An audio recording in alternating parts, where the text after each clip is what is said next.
Hi all, Warren here from Toit Fishing. Today we'll be taking a look at how to tie the uni to uni knot. If you're struggling with your performance on the braiding of your uni to uni knot, I'll unpack this controlled cinch in a lot more detail. If you apply tension to all the lines during a controlled cinch, the performance of the uni to uni knot is improved remarkably.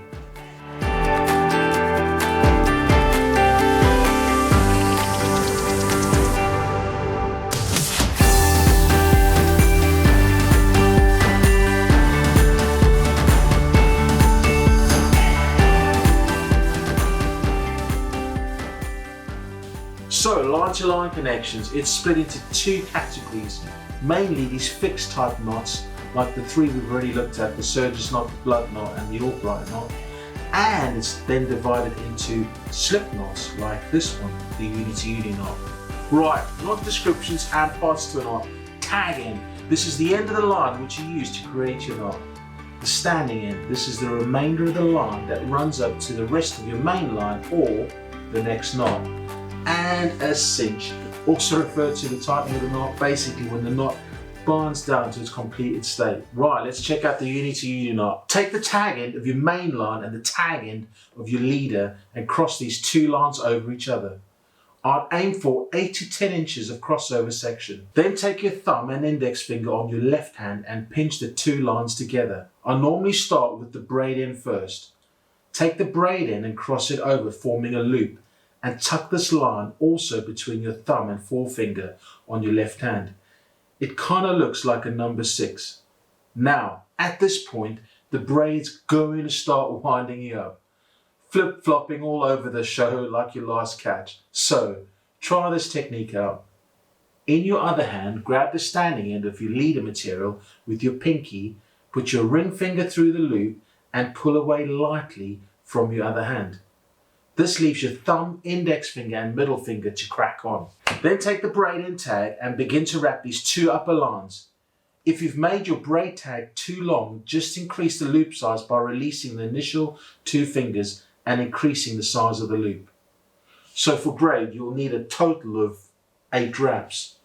1, 2, 3, 4, 5, 6, 7 and 8. Right, so at this point the grip changes again. Release the loop on both ends. Ensure both the lines are pinched in your left hand and in your right hand have the braid tag end in between your thumb and index finger and have your leader standing in your ring finger and pinky. This allows for a controlled cinch. Then cinch this up lightly until it's fully wrapped on your leader material. I found the quickest is just to swap the line around 180 degrees. Then hold the braid uni knot with your left thumb and index. Form the loop once more, aiming for the number 6 again. Again, just cross over the same direction as before and tucking it in these two fingers. Then if you enjoyed that grip earlier, try it here again. Ring finger in the loop and pinky holding the braid line. Then give the loop a little tension and start wrapping those upper lines. For mono and fluoro, just do 4 wraps here, that's it. Then again, dropping the loop end on your left hand side and the right hand side. Hold your braid uni knot in your left hand and in your right hand hold the tag end of your leader material in your right hand thumb and index and the braid standing end in your pinky and ring finger. Then do the controlled cinch on the leader end uni knot.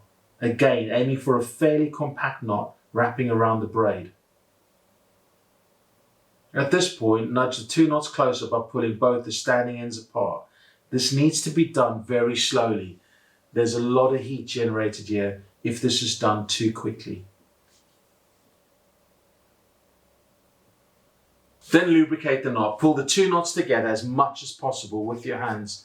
I then take a pair of bars wrapped around each end and tighten the knot using the standing end on both sides.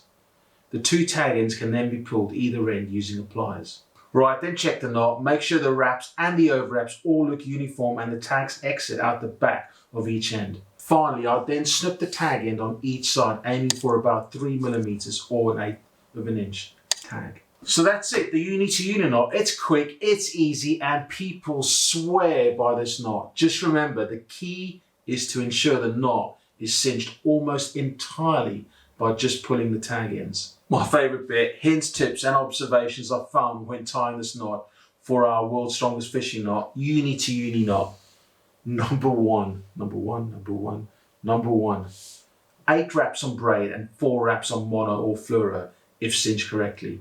This did not slip once, not even a hint of slipping in about 600 knot tests. Right, number 2, the leader line, the uni knot, needs to be fairly small and fairly close to the inner braid line prior to pulling the 2 knots together. If not, the mono or the fluoro will overrun totally past the braid knot and actually absorb it inside. Would you believe that?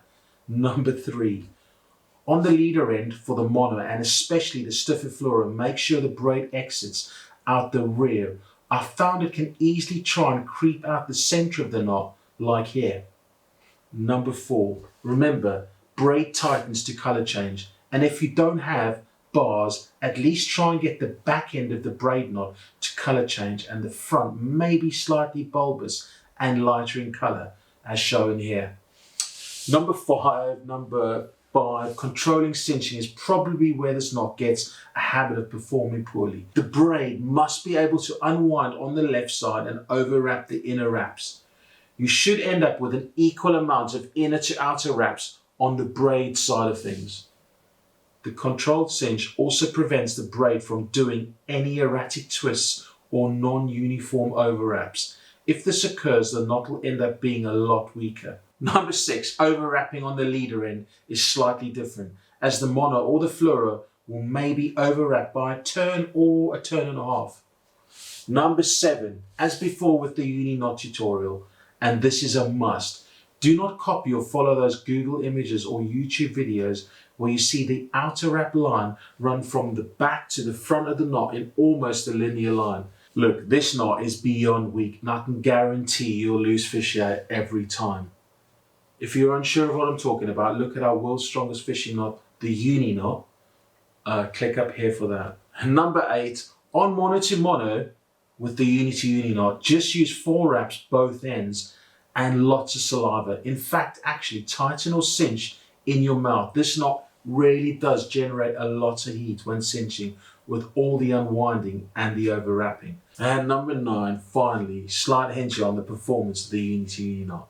Have you ever asked yourself the question, is my single wrapped uni to uni knot a granny knot or an overhand knot? Or my double wrapped uni knot a double overhand knot? Or my triple overhand knot?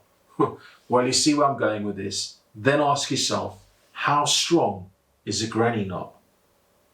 I hope you enjoyed that and learned a new knot. And if you're a seasoned uni to uni knot expert, I hope I taught you something, or you were even reminded about an important aspect of the knot you use so often.